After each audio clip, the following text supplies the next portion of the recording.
26 सितंबर को बरेली में हुई हिंसा की सोची समझी साजिश का हिस्सा थी। मौलाना की पार्टी आईएमसी के नेता डॉक्टर नफीस के बेटे फरमान ने भड़काऊ वीडियो पार्टी के फेसबुक पेज पर अपलोड कर युवाओं को बुलाने के लिए बरगलाया था। इतना ही नहीं, नमाज की टाइमिंग भी बदली गई थी जिससे कि ज्यादा से ज्यादा भीड़ को इकट्ठा किया जा सके। एसपी सिटी ऑफिस में आयोजित प्रेस कॉन्फ्रेंस में एसएसपी अनुराग आर्य ने बताया कि अब तक 81 लोग सलाखों के पीछे भेजे जा चुके हैं। पुलिस वीडियोज फुटेज के आधार पर पहचान कर रही है। खासकर उन लोगों पर फोकस है जिन्होंने भीड़ को भड़काने और जमा करने में अहम भूमिका निभाई है। हमारा मेन जो फोकस है वो इसी चीज़ पे है कि जो लोग इस प्रोटेस्ट को ऑर्गेनाइज कराने में और भीड़ को उकसाने में थे, तो डेफिनेटली जो लोग हमारे द्वारा गिरफ्तार किए गए हैं उनकी पूछताछ में कुछ नाम आए हैं।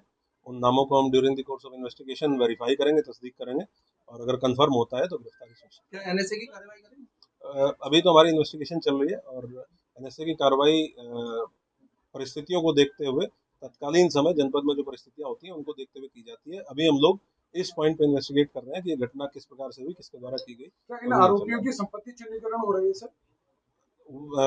अभी हमारा फोकस पूरा का पूरा इस इन्वेस्टिगेशन पे है कि घटना किस प्रकार से हुई और घटना कारित करने वाले और कराने वाले कौन लोग थे और जनपद में कानून व्यवस्था सामान्य रहे, ये दोनों चीजें हमारे फोकस पे हैं। सर एक और बात, बरेली में क्योंकि जो नमाज है 12:30 से 3:30 के करीब तक जो है होती है अलग अलग मस्जिदों में, लेकिन कलेक्टिवली उस दिन जो है 1 बजे की कॉल की गई। ये कॉल किसकी तरफ से की गई थी और सिंगल आदमी था या फिर कोई और? अभी तक की इन्वेस्टिगेशन से क्लियर हुआ है कि जब सुबह 10:30 पौने 11 बजे के आसपास एक वीडियो जारी की गई जिसमें कहा गया कि कार्यक्रम कोई निरस्त नहीं हुआ है और कार्यक्रम जैसे भी था, जिस तरीके से उन्होंने डिक्लेयर किया था इसी तरीके से होगा।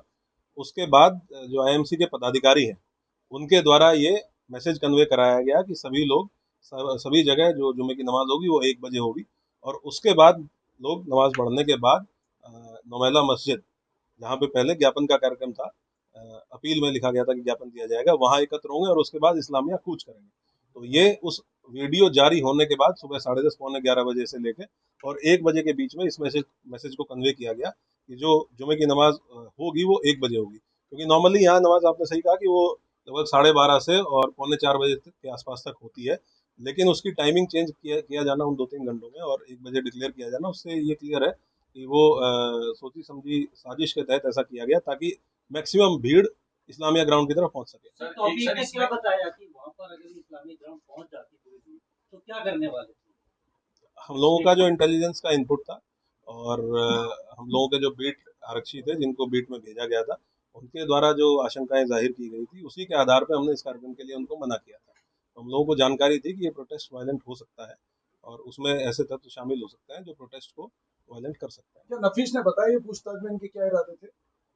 नहीं, ये तो ऑब्वियस सी बात है कि भाई उनको अगर इस्लामिया ग्राउंड पे एक भीड़ इकट्ठी करनी है और जब ये बता दिया गया है कि ये प्रोटेस्ट अलाउड नहीं है, कोई भी कार्यक्रम इस तरह का अलाउड नहीं है, तो वो और इस तरह की भीड़ जो ऑलरेडी जहाँ पुलिस उनको रोक रही है और वो पुलिस के अगेंस्ट एग्रेसिव और वायलेंट हो रहे हैं, तो जब वो सारी भीड़ एक साथ इकट्ठा होती तो कितना वायलेंट हो सकती थी आप अंदाजा। सर नमाज के समय बरेली से सहाबर सिद्दीकी की रिपोर्ट, TV1 इंडिया न्यूज।